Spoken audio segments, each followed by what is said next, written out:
누가복음 3장에는 침례 요한이 어떤 삶을 살았는지 기록하고 있습니다.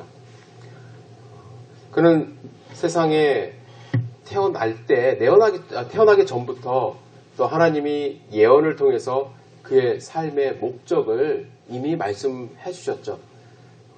1장 15절 16절에 보면 이런 말씀이 있습니다. 하나님의 사자가 나타나서 말씀하신 거예요. 그가 주 앞에 큰 자가 되며 포도주나 독한 술을 마시지 아니하며 모태로부터 성령의 충만함을 받아 이스라엘 자손을 곧 그들의 하나님께로 많이 돌아오게 하겠습니다. 그의 삶의 목적은 이스라엘 자손을 하나님께로 돌아오게 하는 것입니다. 그렇게 하게 하겠다고 예언을 하셨습니다. 그리고 요한이 태어났을 때 그의 아버지 제사장 사가랴는 성령 충만함으로 이렇게 예언합니다. 이 아이야, 내가 지극히 높으신 이의 선지자라 일컬음을 받고 주 앞에 앞서가서 그 길을 준비하여 주의 백성에게 그 죄사함으로 말미암는 구원을 알게 하리니. 예수님 앞서가서 죄사함으로 말미암는 구원을 알게 하겠다고 예언을 합니다. 요한의 삶은 주님의 백성을 돌아오게 하고 죄사함으로 말미암는 구원을 알게 하고 그래서 회개의 침례를 베푸는 그런 삶을 살도록 목적을 갖고 이 땅 가운데 왔습니다. 그래서 이 침례 요한은 부패한 예루살렘에 살지 않았습니다. 누구의 손에 의해서 광야로 갔는지는 잘 모르겠지만 어릴 때부터 광야에서 자라기 시작합니다. 그리고 오늘 보신 것처럼 백성들에게 회개하고 회개에 합당한 열매를 맺으라고 외치는 삶을 살아갑니다. 저는 여러 가지 본문의 주제가 있지만 오늘 특별히 침례 요한이 외쳤던 회개에 대해서 잠시 말씀을 나눠보고자 합니다. 회개가 도대체 무엇이고 또 어떻게 하는 것이길래 하나님은 예수님 앞서서 침례 요한을 보내서 이스라엘 백성들을 준비하게 하셨을까요? 먼저 이 회개라는 단어를 한번 생각해 보면 회개는 히브리어로는 슈브라는 단어입니다. 슈브라는 단어인데 그 말 속에는 길이 바꾸다 돌아오다라는 뜻이 있는 것입니다. 슈브한다고 그렇게 표현을 하거든요. 돌아온다. 사람의 마음 중심에 죄에 대한 영적 각성으로 마음이 변화되어 돌아온다는 뜻이 포함되어 있습니다. 오늘 우리가 읽은 신약 성경에는 헬라어로 메타노이라는 단어가 쓰여졌습니다. 메타노이야. 이 단어도 비슷합니다. 마음의 변화, 돌이킴을 뜻하는 그러한 단어입니다. 그런데 우리가 알아야 될 것이 있습니다. 침례 요한이 외치는 회개, 또 하나님이 원하시는 회개는 단순히 마음으로 후회하는 것이 아니라는 것입니다. 단순히 마음으로 그냥 돌이켜 생각해 보는 것으로 끝나는 것이 아닙니다. 침례 요한이 외치고 하나님이 원하는 회개는 내 상태를 제대로 깨닫고 내가 마땅히 있어야 할 자리로 돌아가는 것까지를 의미합니다.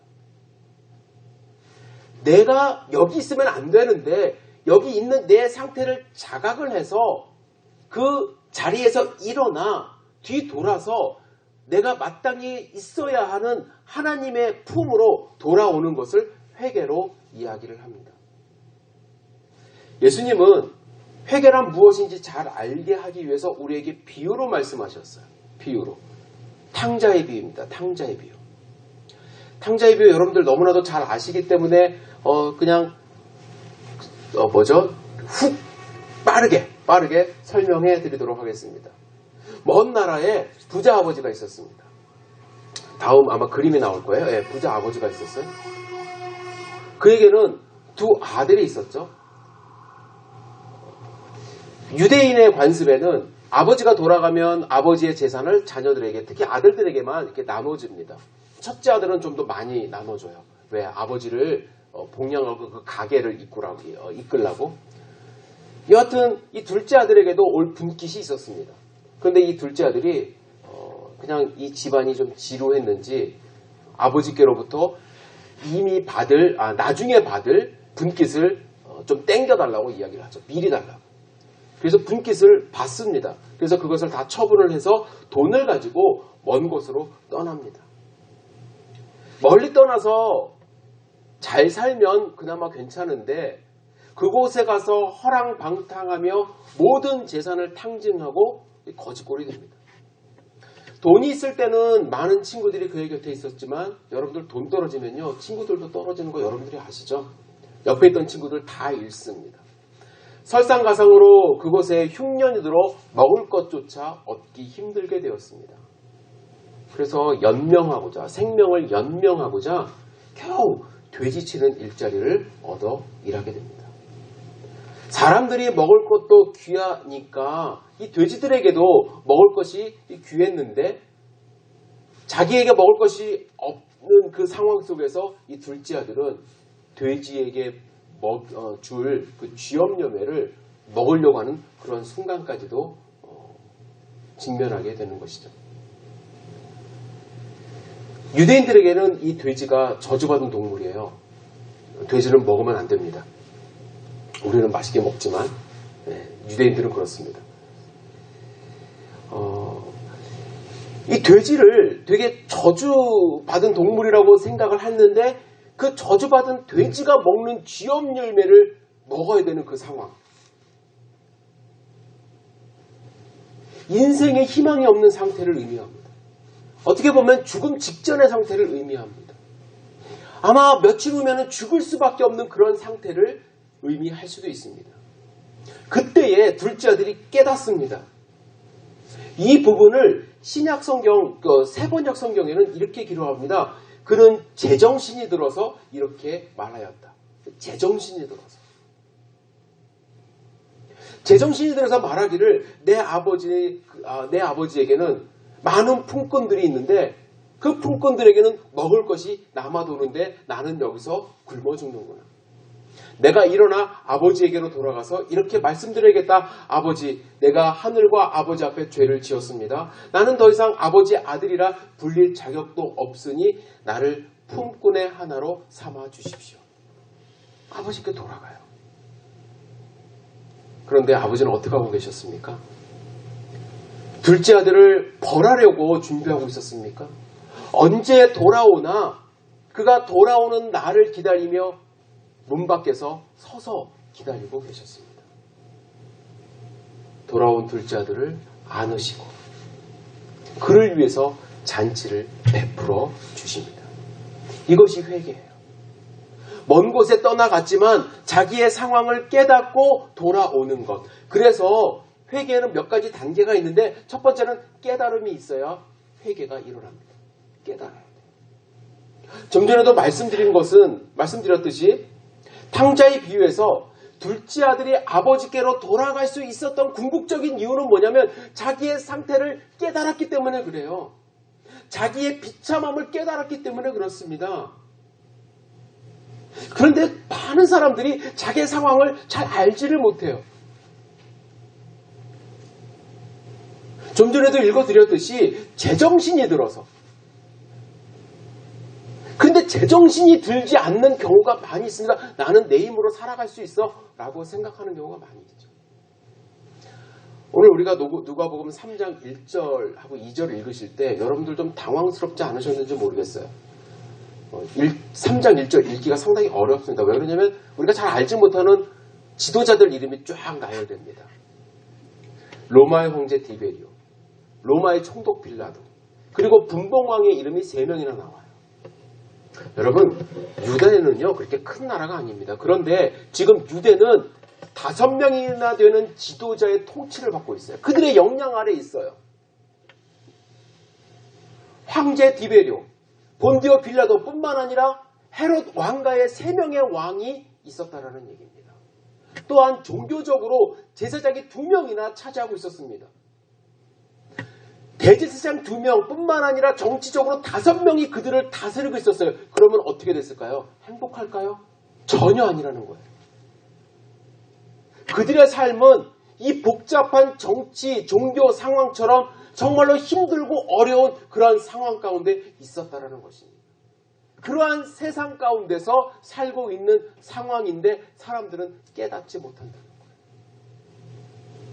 여러분 잘 생각하셔야 돼요. 여러분을 다스리는 왕은 누구입니까?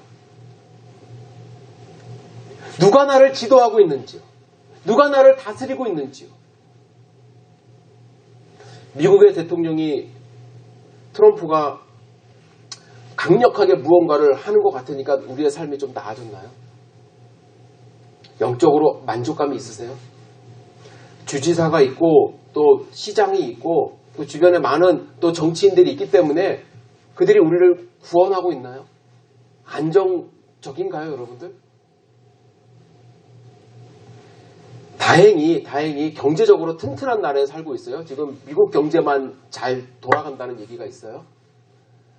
사회적으로 안정돼 보이는 그러한 나라에 살고 있는 것 같지만 틈틈이 뉴스 나오는 거 보면 불안해요. 뭐 며칠 전에도 텍사스에서 뭐 총기 사고가 일어나고 겉으로 보면 그럴싸한 나라에 있는 것 같지만 실상으로는 우리의 미래가 불안하고요. 현실이 불안한 그러한 삶을 살고 있습니다. 탕자는 자기의 모든 재산을 탕진한 후에 깨달았어요. 재물이 친구가 겉으로 좋아 보이던 그 탁옥이 자기를 지켜주지 못한다는 것을 알게 되었습니다.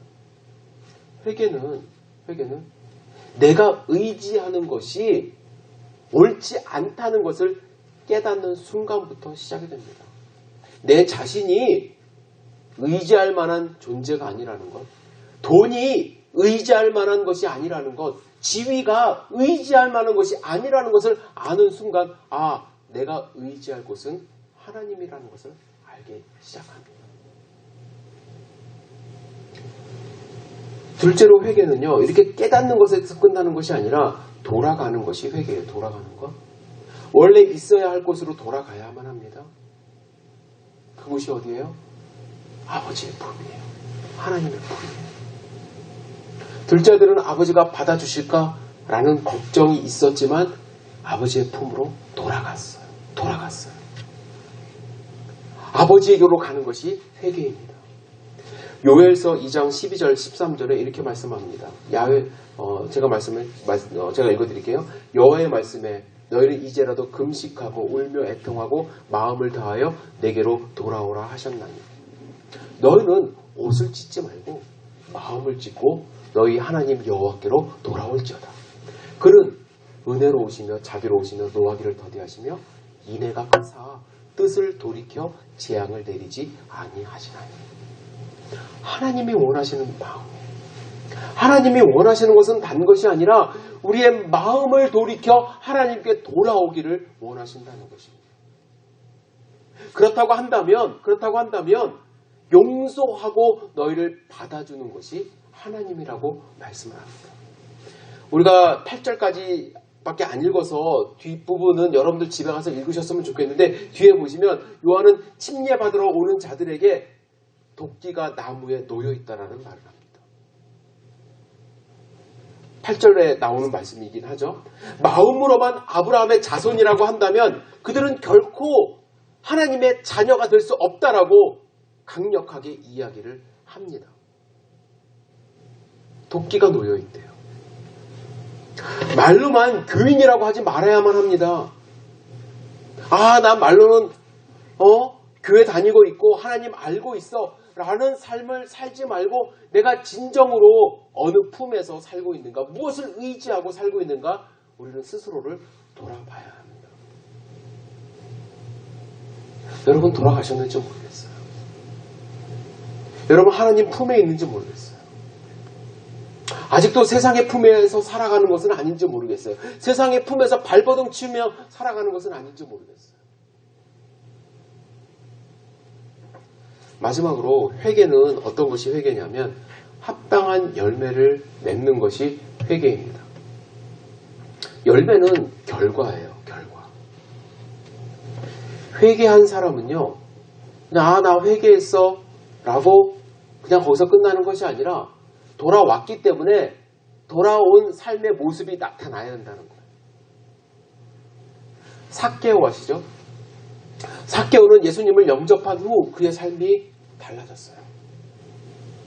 재산의 반을 나눠서 가난한 자에게 나눠 주었고 토색한 것의 4배를 갚아주겠다고 주님께 약속을 합니다. 회개의 결과예요. 그런데 우리 성도님들 가운데 저도 그렇고 이 회개의 열매를 먼 곳에서 찾는 경우가 있어요. 회개의 열매는요, 어디 농장 가서 따오는 것이 아닙니다. 회개의 열매는 다른 나라 가서 봉사하면서 열매 맺는 것이 아니에요. 어떤 분들은 나 회개의 열매를 맺어야 돼 라고 하면서 열심히 봉사활동합니다. 봉사 현장에 회개의 열매가 있는 것 같지만 그게 아니라 회개의 열매는 가정과 직장에서 맺어야 되는 거예요. 내가 만나는 사람들과 맺어야 된다는 것입니다. 침례 요한, 내게 아까 영화에서 그 장면에서 보셨듯이 세리가 나와서 묻습니다. 세리가 나와서 세리들이 나 이제 어떻게 살아야만 합니까? 근데 침례 요한이 뭐라고 그럽니까? 너 세리 그만둬. 이렇게 하지 않았다는 거예요. 죄의 온상이 되고 있는 그 세리라는 직업, 사람들의 비판을 받고 있는 그 세리라는 직업 그만두라고 권면하지 않았어요. 남들은 더 받는 것이 세리의 본분이라고 얘기할 때 너는 더 이상 더 그렇게 받지 마. 그게 회개의 열매라고 이야기를 합니다. 자기가 처한 상황에서 삶의 모습을 바꾸라고 이야기를 하는 거예요. 군인들을 향해서 야 너희들 그 군복 당장 벗어. 보기도 싫어. 이렇게 이야기하지 않습니다.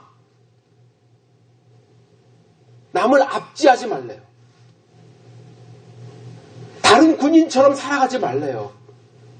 너에게 주어진 임무만 하며 살라고 이야기를 합니다.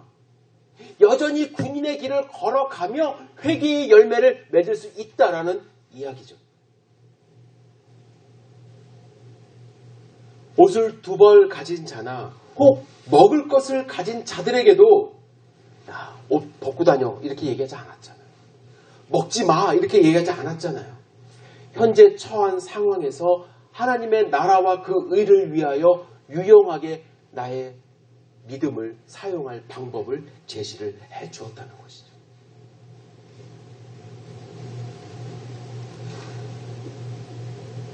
우리가 주님의 은혜를 경험하면 주님이 우리의 마음을 흔들어 주셔서 우리는 주님께 회개합니다. 주님이 우리 마음속에 들어오시면 우리의 마음을 조명해 주셔서 우리가 잘못된 부분을 눈물로 회개하며 기도합니다. 이제부터 주를 위해서 살겠다라고 고백도 합니다. 주님만 의지하겠다라고 기도합니다. 그렇다고 해서 여러분들에게 하나님이 직장에 가서 사표 내고 하나님의 복음만을 들고 다니라고 말씀하지 않습니다. 사업 정리하라고 말씀하시는 거 아닙니다. 계속 우리는 삶을 살아가야만 합니다. 어떻게? 회개하기 전과는 조금 다른 마음으로, 다른 모습으로. 내가 2개를 가지려고 노력을 했다고 한다면 이제는 하나만 갖고 하나는 남을 위해서 쓸 줄 아는 마음을 가져야 된다는 거예요. 양심에 찔리는 부분으로 계속 괴로워했다고 한다면 그거는 이제 더 이상 하지 말아야 되는 것이죠. 회개에 합당한 열매를 맺는 것은 나의 삶의 자리에서 내 환경에서 일어나는 일이라는 것을 말씀드리고 싶습니다. 여러분들 잘 생각해 보세요. 내가 맺어야 될 회개의 열매는 무엇인가? 내가 삶 속에서 회개에 합당한 열매를 제대로 맺고 있는가? 말로는 구원받았다고 얘기하고 하나님을 영접했다고 말은 잘하고 나는 천국에 대한 소망이 있다고 얘기를 하는데 그 삶의 결과가 나타나고 있는가? 여전히 사람 미워하고 여전히 시기하고 질투하고 여전히 물질을 손에 다 쥐고 살려고 노력을 하면서 나는 회개했습니다라고 이야기한다면 아마 하나님이 너 회개한 거 맞아? 회개는 그게 아닌데?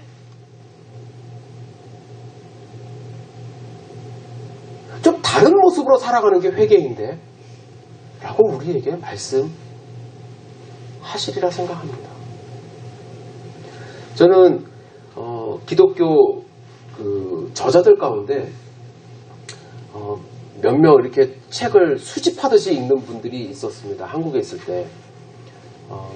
유진 피터슨이라는 분의 책을 참 좋아해서, 그분이 지금 돌아가셨어요. 2년 전에 돌아가셨는데 그분이 한국말로 번역된 책을 많이 읽었고, 또 한 분이 찰스 콜슨이라는 분입니다. 이분은 제가 그 배경을 모르고 처음에 책을 접했는데 이런 배경이 있었구나라고 나중에 알게 됐어요. 찰스 콜슨은 교회란 무엇인가, 이렇게 철학적인 책을 많이 썼어요.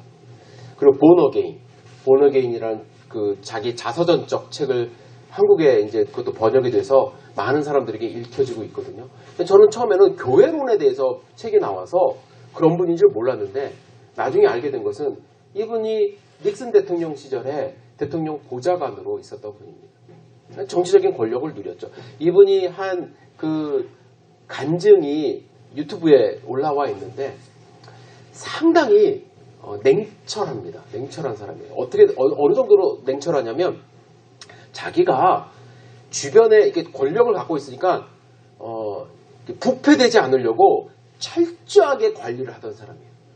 누구랑 만나는 거, 돈을 쓰는 거, 철저하게 아주 냉혹하게 관리를 자기 스스로 했다고 얘기를 합니다. 그런데 나도 모르는 사이에 워러게이트에 휘말린 거예요.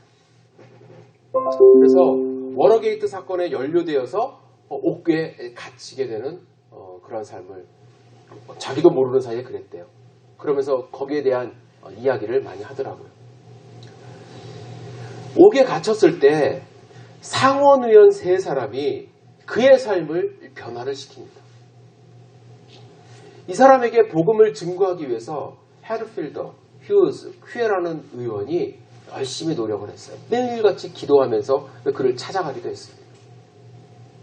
찰스 콜슨이 형 집행 기간이 7개월가량 남았을 때 이런 일이 있었다고 합니다. 늘 평상시처럼 기도하던 그 3명 중에 한 사람 퀴의 마음 가운데, 내가 저 사람 대신에 옥살이라도 대신해줘서 저 사람이 그 나의 마음을 좀 알아줘서 하나님을 믿지 않을까라는 마음이, 그런 감동이 생겨서 변호사였던 퀴에는 특수 법조문 안에 다른 사람을 대신하여 형기를 치를 수 있다는 내용이 언급되어 있다는 사실을 알아내고 저 사람 대신해서 내가 들어가겠습니다라고 제안을 했지만 그것이 거절당했어요. 그만큼 이 3사람이 저 사람을 위해서 노력을 했다는 거예요. 내가 옥살이라도 대신 해주겠다는 마음을 갖고. 그런데 마음이 워낙 닫혀 있어서 하나님을 받아들이기 쉽지 않았어요. 하지만 그들의 기도가, 퀴의 노력이 결코 헛되지 않았습니다. 콜슨은 마침내 감옥에서 마음문을 열었어요. 사람들의 기도와 또 하나님의 말씀을 읽는 그 시간들, 또 순전한 기독교라는 그 책을 통해서 복음을 받아들였어요. 주변의 사람들이 그렇게 사랑을 베푼 것에 대해서 교만했거든요. 뭐 나한테 이런 거 하냐고 하던 사람이 무너져 내리기 시작합니다. 그의 사랑을, 그들의 사랑을, 하나님의 사랑을 진심으로 받아들이기 시작합니다. 회개했어요. 하나님께 돌아왔어요. 그러면서 돌아온 자의 삶을 살아가기로 결심합니다. 자기도 누군가에게 자기가 받은 그 사랑을 베풀어야 되는 거 아닌가라는 생각을 하기 시작합니다. 만약에 여러분과 저 같으면 어떻게 그 생각을 했을까요? 실천을 했을까요? 아마 저 같으면 이제 7개월 정도밖에 안 남았으니까 내가 나가서 사람을 더 잘 섬겨야지, 나가면 내가 이러이러한 일을 해야지, 교회도 다녀야지, 또 교회를 섬겨야지 라는 계획을 세우는 그 일을 했을 텐데, 찰스 콜슨은 그 자리에서 회개의 열매를 맺기 시작합니다. 그가 받은 사랑을 베풀어 줄 수 있는 대상은 오로지 동료 죄수들밖에 없다는 것을 알고서 그때서부터 그들을 어떻게 하면 사랑할 수 있을지를 고민합니다. 그들을 위해서 기도하기 시작합니다. 그들을 위해서 하나님 앞에 간절하게 기도합니다. 그런데 문제는 뭐냐면 거기 있는 사람들이 찰스 콜슨의 마음을 알아주지 않는 거예요. 뭐 이런 사람이 다 있어? 쟤 또 왜 저런 행동을 하지? 그러나 찰스 콜슨은 자기가 받은 하나님의 사랑을 끝까지 나눠야겠다는 확신을 갖고 그들을 일일이 섬기기 시작합니다. 빨래도 해주고 그들을 위해서 기도하고 그들이 힘들고 어렵다고 한다면 그 장소에 가서 그들을 섬기는 마음으로 하나님 앞에 자기의 회개의 열매를 맺기 시작합니다. 출소를 했어요. 출소를 한 후에 찰스 콜슨은 다른 여러 가지 일들을 할 수가 있었습니다. 그런데 그가 선택한 것은 무엇이냐면 죄수들을 위해서 계속해서 복음을 증거해야겠다는 거예요. 자기가 처음으로 하나님 앞에 회개했던 회개의 열매를 맺은 그 장소에서 계속해서 하나님이 주시는 열매를 맺고 싶다는 그 마음을 하나님께 드려서 Prisoners Fellowship 이 단체를 창설을 합니다. 수많은 사람들이 이 단체에 함께 동력을 하고 그래서 지금도 감옥에 있는 사람들을 위해서 이 단체는 끊임없이 그리스도의 복음을 증거하며 사랑을 베풀고 있는 것이죠. 찰스 콜슨은 몇 년 전에 하나님 나라로 갔습니다. 그러나 그의 열매는 지금도 맺혀지고 있습니다. 사랑하는 성도 여러분, 우리는 회개한 하나님의 자녀들입니다. 하나님의 나라를 소유한 자들입니다. 하나님의 자녀입니다. 그렇다고 한다면 여러분들의 삶 가운데는 나 천국에 기쁨이 있어. 난 천국 갈 수 있어. 라는 기쁨의 고백도 중요하지만 회개한 자로서 하나님이 원하시는 회개의 열매를 맺어야 되는 것이 당연한 우리의 삶이라고 여러분들 생각하시고 침례 요한이 외치듯이 회개에 합당한 열매를 맺으시기